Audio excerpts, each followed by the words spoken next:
বন্ধুরা, আমার মা সন্ধেবেলা তাল নিয়ে বসেছে। এই শীতকালে নিশ্চয়ই ভাবছো শীতকালে তাল কোথা থেকে পেলো। সেই শ্রাবণ মাসে তাল পিঠে খেয়েছি, এখন কার্তিক মাস পড়ে গেছে। তো এই আমার ভাই, এই মহান ব্যক্তির জন্য মা তাল আনতে বাধ্য হলো। মানে এতই কান্না করছে যে তাল পিঠে খাবে, তো মা জোগাড় করলো অনেক কষ্টে খুঁজে খুঁজে। তো মা এখন তাল পিঠে বানাচ্ছে।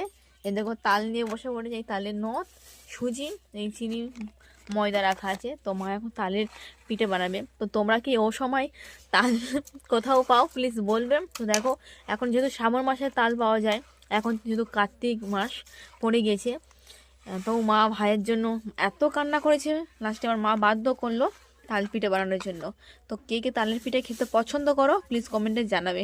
তো আজকের মিনি ব্লগ এই পর্যন্ত। তো এই দেখ, তোর তাল বানিয়ে নিছি, টাটা করে দে। টাটা। লাইক করে দাও, সাবস্ক্রাইব করে দাও, কমেন্টে বলো তোমরা এখন তাল খেতে পারো কি। এখন ওর মা সবাই তাল করছে। তো বন্ধুরা, টাটা সবাইকে।